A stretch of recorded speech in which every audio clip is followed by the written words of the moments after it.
Chapter 3 Betrayal and Obedience.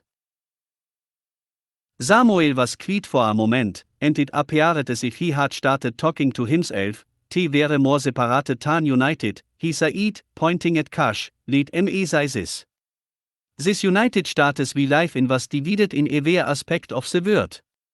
Te wäre divided by the color of their skin, race, financial status, religion, and political parties. Back in the days, Te had some fool running for president whose slogan was, Make America Great Again. Our people were asking, when was it great for US? The United States should have been called the divided status of America, because even the division was divided, and that division, along with greed, caused its downfall. Cush looked at Samuel, and he laughed, sorry, son, just thinking out loud. Hofart people were etwa with the skinny, dark-skinned versus light-skinned, rich versus the poor. Single mothers. Versus vives. But never mind that for now. Samuel leaned back in his chair, and pointed at Cush, lean back and rest, son, I've got a lot to tell you. As he continued, this was before Te made the bubble cities, but it wasn't until King Joseph of Old Ireland became a king that the word Wakatilians was first mentioned in modern history books. Now don't misunderstand, we got away from having authority figures like kings, queens, presidents, and all that during the Tronkulian war, or some would call it, World War III. Samuel warfed his hands in the air carelessly, but old King Joseph was the great-great-grandson of Simeone who was of the so-called royal family back in the days, and he did something extra special too, or for the Abenians to reclaim that title. Anyways, Mr. King Joseph was just a simple Kompyutan. Samuel said with his fingers up to motion quotas, before saying, he had that special DNA, Elite Tier 1, shit and took he was number 1 and had any type of authority oder. Tan his own. Te also kne him es a cold-hearted, self-centered, arrogant, narcissistic, egotistical, and drunken warmonger, and any other negative term you can find. Until he met she from the clan of Camaria, it was often said that he wasn't the brightest light in the room, if you know what I mean. Cush said, no, I don't. Samuel shook his head, it means, he wasn't too bright. But she, on the other hand, was a strong Wakatilian woman who demanded respect and never settled for anything less. She was the total opposite of her oldest sister, Ela, a concubine slave by Quase, who was already in King Joseph's palace. She was the queen of Ireland for 3 years, give or take a couple of months, when she was murdered as the first wife of King Joseph and given the title of greatest maiden peer of Old Ireland. Samuel became animated. Cush looked at Samuel, as he talked in a European dialect, and Samuel smiled back at him, you see, in ancient England, te had a system whereby your inheritance gave you a special position. This inheritance classified you as by royalty and King Joseph adopted this same system when he came into power. Samuel scratched his head. Or was it his father? Anyways, King Joseph is the one who married our ancestor. Te brought back this system, but it did before King Joseph's death. However, their marriage, and her execution made her a historical figure in the first political and religious upheaval that led to the Kompyutans' separation from Abenian authority and rule. She was the daughter of Shaka and his wife Lizzie. Lizzie was from Southern Ireland, a proud descendant of the Twa tribe. She wasn't her real name. Her real name was Anya, but Everyone called her Chi.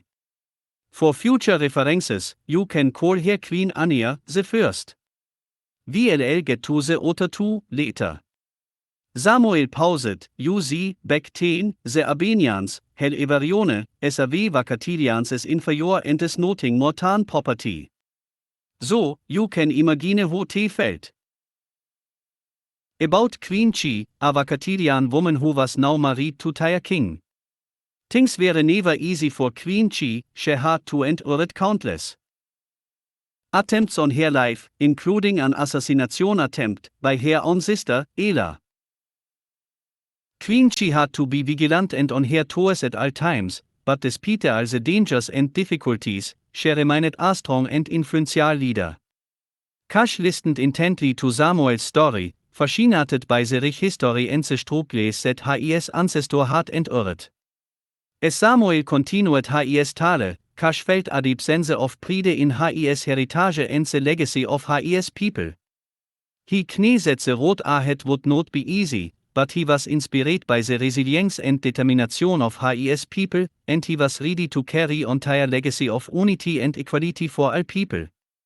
Samuel pulled out his footstool and rested his legs. The story goes that King Joseph often made trips to southern Ireland to replenish his cabinets with fresh fruits, herbs, homemade beers, and fine liqueurs. Tere, he met she and fell madly in love with her, not caring that she was Wakatilian. Because as always, it was against the law to marry one. He could have had her as a slave, but he wanted her love. So, he began pursuing her, but she resisted his attempts to seduce her and she definitely refused to be anyone's concubine, because her dreams were to become an influential leader of her people. She resisted all his advancements and respectfully confronted the king. It soon became the one object of King Joseph's desire to change his warmonger ways, to marry Chi. Samuel paused. Let me stop right there. You can't make a whore into a housewife. In this case, a husband, for she knew who he was, but ignored the sins. He had already been with her sister. But anyway, I guess she thought he would change. Hell, I don't know. We would have to ask her. Plus, Sabaoth had his hand in the decision, or else, you and I wouldn't be here. However, when it became clear to the Abenian Alpha 23, an elite Abenian who governs this section of the world, that King Joseph was trying to marry a Wakatilian, all hell broke loose. He demanded that their engagement end, or else he would separate themselves from the people of Old Ireland, leaving them to fend for themselves. This triad did so well with the king, and out of drunken anger and contempt towards the Abenians, King Joseph married Chi, made her queen, and granted her the title of the greatest of the great maiden of Old Ireland. Shortly afterward, Abenian Alpha 23 decreed sentences of excommunication against King Joseph and his entire territory. Because of this marriage and these excommunications, he officially broke off their ties with the Irish Kompyutans. After being crowned Queen Chi of Old Ireland, she gave birth to Queen Anya I, almost a year later. Back then, men always wanted their firstborn to be boys, and her gender disappointed him. It did not entirely discourage him, for he said a son would surely follow and profess to love his daughter Anya. Also the royal baby was born, Queen Eibhlin, King Joseph's mother, along with governors and generals of each Commonwealth nation, was informed along with the rest of the royal family and his family as well. Many despised the so-called taboo or abomination, but feared the wrath of the king, but there was chaos in the streets by this time, because the people started feeling the effects of not having the Abenians' technology or its advantages. Samuel stopped for a moment. Billy, can you explain this serious birth ceremony?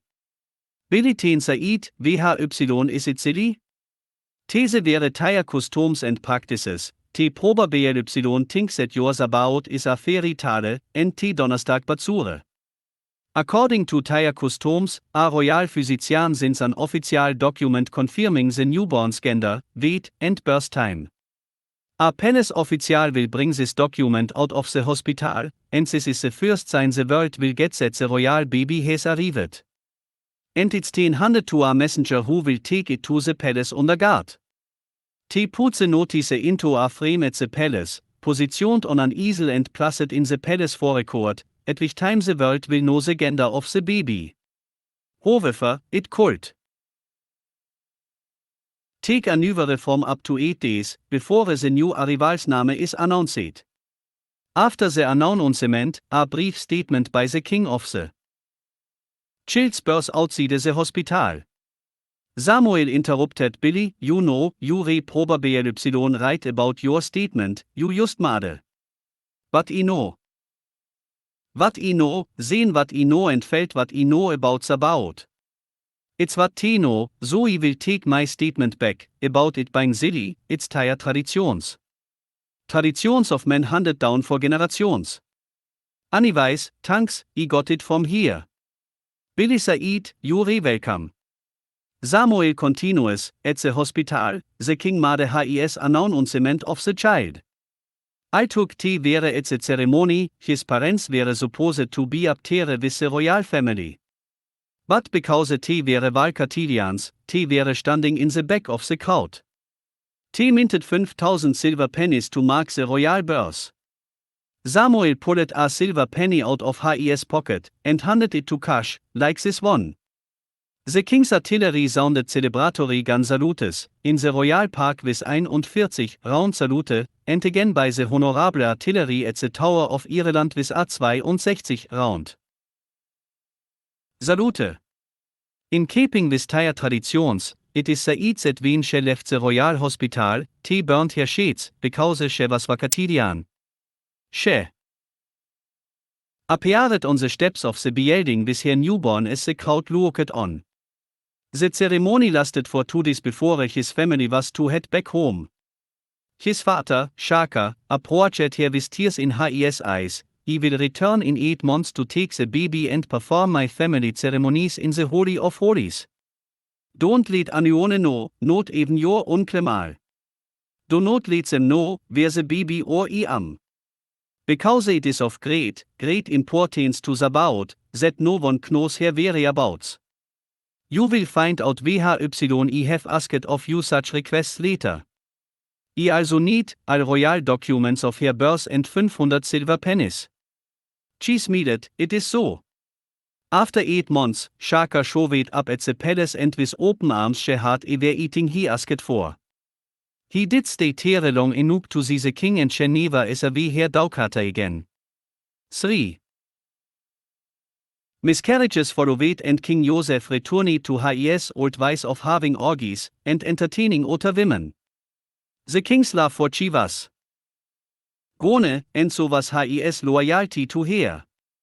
He also heard, not also did he ask about his daughter, Ania. Shaking his head, Samuel repeated himself, not also. By this time, the full effects of the Abenians absence caused civil unrest and violence that took over the land.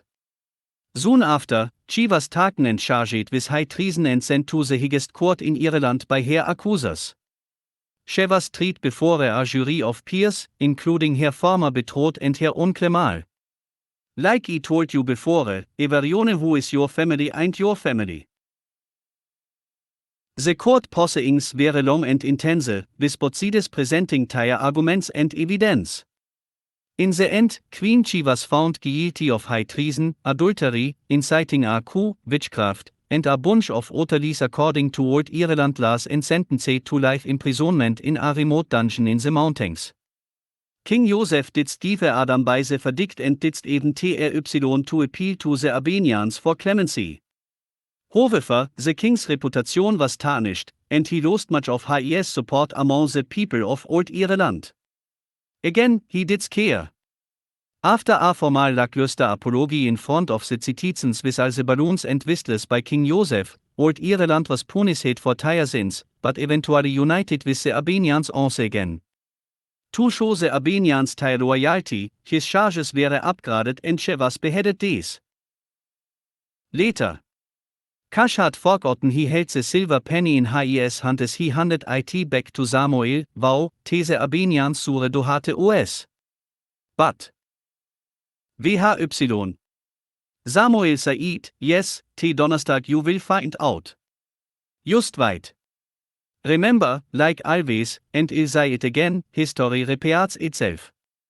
Martha interrupted them vinche enterate the living room with some fresh squeezed lemonade. Here, old man, y'all gonna need some meeting to drink with all that talking y'all doing. Samuel smiled, thanks, I sure Donnerstag. Taking a drink, Samuel smacked his lips as Martha handed Cush a glass. Samuel continued, this rang true for the Wakatilians of Ireland. He paused, Martha, this here lemonade is so meeting Else. Martha smiled, thanks babe. Samuel continued as he smacked his lips again, like I said, this rang true for the Wakatilians of Ireland, and the life in Ireland was cruel towards the Wakatilians. For the next 200 years after his death, the Abenians took revenge on the Wakatilians. Because of what they had done. The silver pennies were thrown out, but the Wakatilians found them and kept them for themselves. It was so bad that they started immigrating too. The Americas is a way to get out. But even that wasn't a joyful event. Because they were Wakatilians, they could not travel the way the Kompyutans did, and on top of that, the Kompyutans started spreading rumors that they carried contagious diseases. Kompyutans hired desperate Anakataas to ship them on old rusty naval ships as endangered savants to the Americas for the price of 1 year of servitude. As it showed lucratively, the cost increased every year as the immigrants rushed to get out of the country. The first savants imported into the Americas were just a 300 Wakatilians promising to send for their relatives afterward. They referred to these laborers as savants, not as slaves, because many agreed to work for land and rights. Little did they know, it was just empty promises and straight up lies. Samuel continued, endangered savants were slaves as it has always been since the 1600s. And let's not forget what happened to Libya, after the murder of Muammar al-Gaddafi. Slavery applies to any person booked and sold, chained and abused, whether for a year, a decade or a lifetime. Over the years, many Wakatilians did long before their endangered services ended. Those who did make it, were denied their freedom. Do you think the justice system would have helped them? There was no justice system, no court of law, just 10-1. Who would back them when their owners failed to deliver on their promises? The Abenians. I don't think so. Millions of so-called convicts, beggars, homeless and other undesirable Wakatilians were transported to the Americas against their will on slave ships, also that money got go to the Anakataas, it was a free for all. Those slaves who volunteered did so only because they knew their future in Ireland would be more poverty, disease and oppression. From the Kompyutans and the Abenians because of Gehorsam the first. They were stuck on an island with nowhere to go, America became their dream. These ships were a repeat of the trans-American slave trade. They were so crowded and in terrible conditions that many died on their way to the Americas. Even as the ships were docking, they soon learned that living in America would be a battle for survival. Thousands of runners, usually large groups of greedy men, swarmed up at the ship before they could dock, grabbing them and forcing them to tenement houses. They would charge an outrageous fee for their services. Some of them had to settle in the ports they arrived in, begging on every street corner. Samuel paused as he finished his lemonade, unfamiliar with plumbing and running water, let alone technology. These living conditions, bread, sickness and premature death. They estimated that 75% of all infants born to the Irish Wakatilians immigrants died. They were ridiculed for how they dressed, for being poor and illiterate. Instead of apologizing for themselves, they soon united and took offense. They often made insult or intimidation with violence. Solidarity was their strength. They helped one another so wie this life. They prayed and drank together. The men seemed to do more drinking than praying, yet their fight and determination led them to create the Sabaoth first temple of the Americas. It was a militant church, a church that fought not only for their souls, but also for their human rights. During this time, one of the greatest Wakatilians came on the scene, Abooksigun. Which means, wildcat, from the clan of Tabita, the son of Wanyenyekevu and Queen Ania, the first. Your grandfather, the man from the other side of Novare, some called him. Cush looked at Samuel, the other side of Novare. Samuel. Just smiled, he will get into that later, just know he was a young man, a few years older than you, when he arrived. But he grew into a man of significant influence who became the reasoning force between all Wakatilians into the parts. He united and destroyed one of the evilest Abenians de Montere, busted. He understood that the Kompyutans and the Abenians were the enemies. They were trying to force our people to destroy one another because of geographical locations, fight, skin color and tones, and other idiotic reasons, and Abooksigun wanted all Wakatilians, Anakataas, and even Kompyutans united as one. He even saved a few Kompyutans in the process. Abooksigun was our ancestor, who was born in Arizona. He knew firsthand about the separation and destruction of Wakatilians because his father, Wanyenyekevu, taught him about his history and different cultures as a whole. Being the son of Queen Ania, the first who was half Kompyutan and half Wakatilian, he nicknamed them many names like half-breed and a few others, but he called themselves Mestizos. And that's how that name came to be. The Mestizos were a unified force. That was an exceptional group of people who were well trained in the art of war, created by Sabaoth himself, called poing the dew or hands of God, but he was also well trained in the art of peace. By this time, many Mestizos were very well respected and feared in the West. The Mestizos were created when his father, Chaka, was visited by a servant of Sabaoth a few months before his named Mlezi.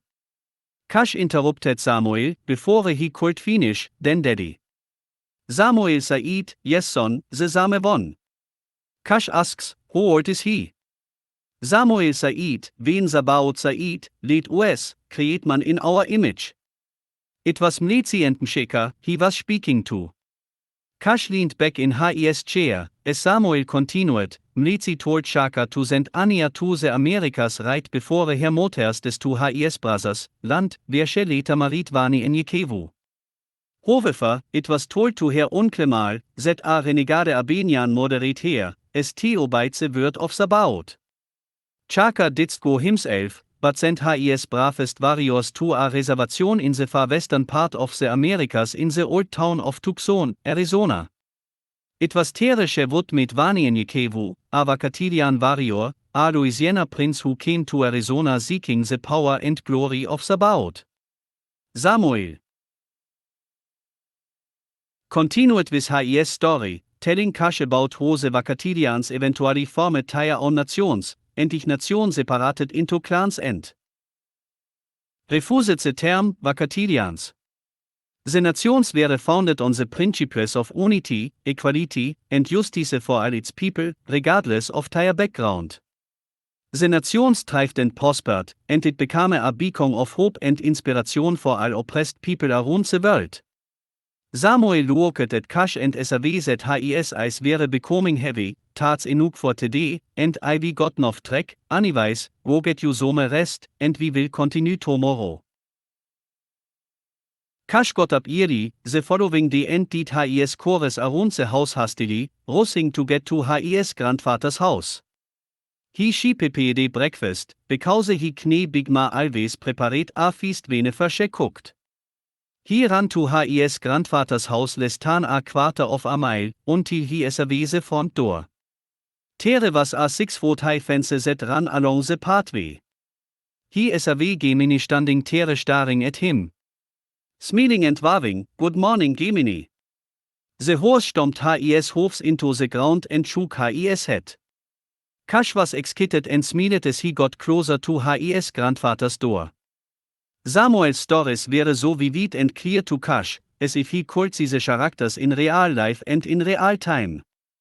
Knocking on the door, he was met by his little cousins, Cliff, nicknamed Sweets, and Ron, wo the nickname was Baby Bro.